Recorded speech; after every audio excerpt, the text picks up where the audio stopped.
மக்களவைத் தேர்தலின் இறுதிக்கட்டமான 7ஆம் கட்ட வாக்குப்பதிவு சனிக்கிழமை நடைபெறுகிறது. பீகார், ஜார்க்கண்ட், ஒடிசா, பஞ்சாப், உத்தரப்பிரதேசம் உள்ளிட்ட மாநிலங்களில் 57 தொகுதிகளில் பலத்த பாதுகாப்பு ஏற்பாடு.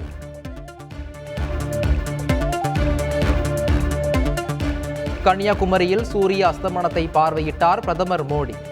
வெள்ளை வேட்டி சட்டையில் விவேகானந்தர் நினைவு மண்டபத்தில் உள்ள பகவதி அம்மன் பாத மண்டபம் வந்தார்.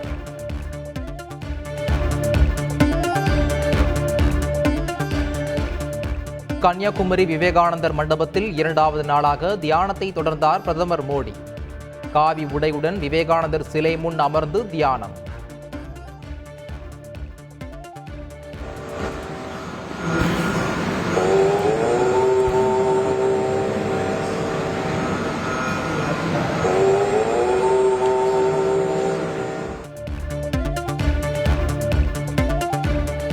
கன்னியாகுமரியில் பிரதமர் மோடி மேற்கொண்டு வருவது நாடகம். இது நாட்டின் பணத்தை வீணடிக்கும் செயல் என காங்கிரஸ் தலைவர் மல்லிகார்ஜுன கார்கே தாக்கு.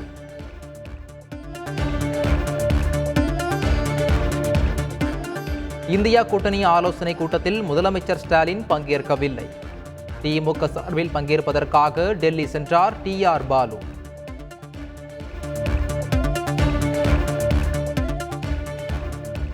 மக்களவை தேர்தல் தீர்ப்பை பிரதமர் மோடி திருடி விட்டதாக ஓய்வு பெற்ற உயர்நீதிமன்ற நீதிபதி ஹரி பரந்தாமன் பரபரப்பு குற்றச்சாட்டு. உச்சநீதிமன்றம் வாய்மூடி மௌனமாக இருப்பதாகவும் விமர்சனம்.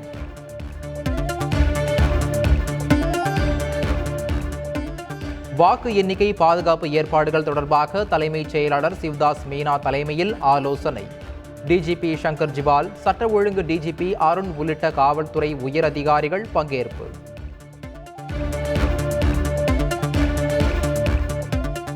வாக்கு எண்ணிக்கையின் போது தபால் வாக்குகளை எண்ணி முடிக்கும் வரை கடைசி சுற்று எண்ணிக்கையை அறிவிக்கக்கூடாது.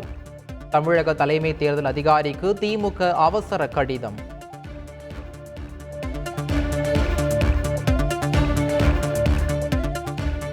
கிளாம்பாக்கம் கலைஞர் நூற்றாண்டு பேருந்து முனையத்திற்கு எதிரே வண்டலூர் சந்திப்பு முதல் காட்டாங்குளத்தூர் வரை உயர்மட்ட மேம்பாலம். GST சாலையில் போக்குவரத்து நெரிசலுக்கு தீர்வு காண நடவடிக்கை.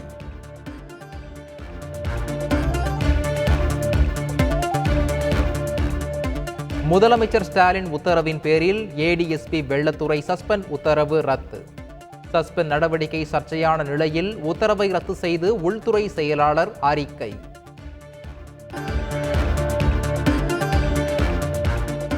சிவகாசி அருகே ஒரே குடும்பத்தைச் சேர்ந்த 5 பேர் உயிரிழந்த விவகாரம். கந்துவட்டி கொடுமையால் தற்கொலைக்கு தூண்டியதாக 6 பேர் கைது.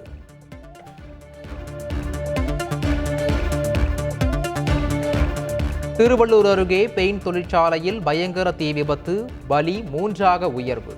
போலீசார் விசாரணை.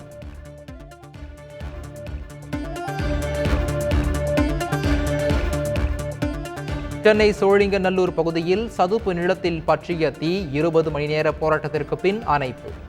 47 தீயணைப்பு வீரர்கள் மற்றும் 9 வனத்துறையினர் இணைந்து தீயை அணைத்தனர்.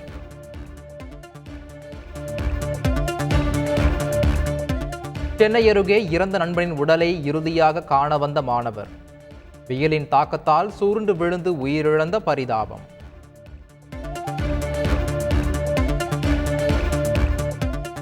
தமிழகத்தில் 9 மாவட்டங்களில் கனமழை பெய்ய வாய்ப்பு. சென்னை வானிலை ஆய்வு மையம் தகவல். கோவை மாவட்டம் மருதமலை அருகே உடல்நலம் பாதிக்கப்பட்ட தாய் யானைக்கு சிகிச்சை. தாயை பிரிய மனமின்றி குட்டி யானை பாச போராட்டம்.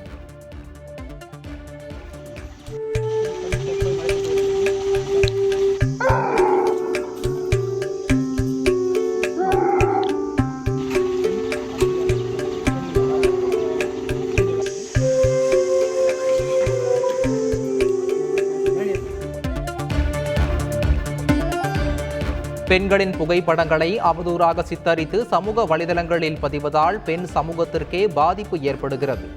உயர்நீதிமன்ற மதுரை கிளை நீதிபதி வேதனை.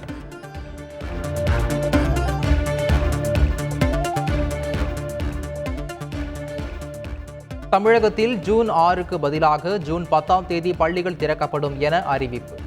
கோடை வெயிலின் தாக்கத்தால் பள்ளிகள் திறப்பு தேதி மாற்றம்.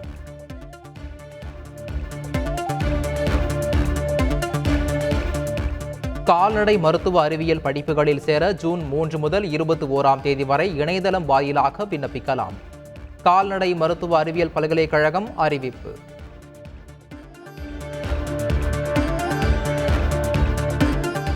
கருவில் இருக்கும் குழந்தையின் பாலினத்தை முன்கூட்டியே கண்டறிந்து யூடியூபர் இர்ஃபான் வீடியோ வெளியிட்ட விவகாரம். இர்ஃபான் அளித்த பதில் ஏற்றுக்கொள்ளப்பட்டதாக மருத்துவத்துறையினர் தகவல்.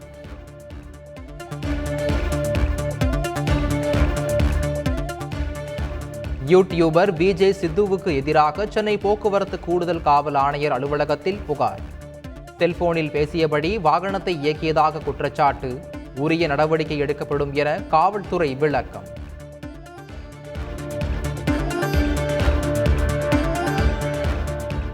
உத்தரகாண்ட் மாநிலம் பத்ரிநாத் கோயிலில் நடிகர் ரஜினிகாந்த் சாமி தரிசனம். இமயமலைக்கு ஆன்மீக பயணம் சென்றுள்ள நிலையில் வழிபாடு.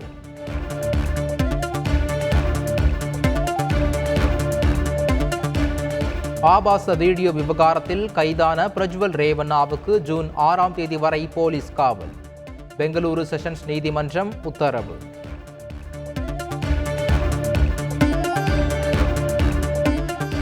ஆள் கடத்தல் வழக்கில் பவானி ரேவண்ணாவிற்கும் தொடர்பு இருப்பதாக கூறப்பட்ட நிலையில் முன்ஜாமீன் கேட்டு மனு. பிரஜ்வல் ரேவண்ணா கைது செய்யப்பட்ட நிலையில் தாயாரான பவானி ரேவண்ணாவின் முன்ஜாமீன் மனு கர்நாடக உயர்நீதிமன்றத்தில் தள்ளுபடி. செய்திகளை உடனுக்குடன் தெரிந்து கொள்ள உடனே சப்ஸ்கிரைப் பண்ணுங்க.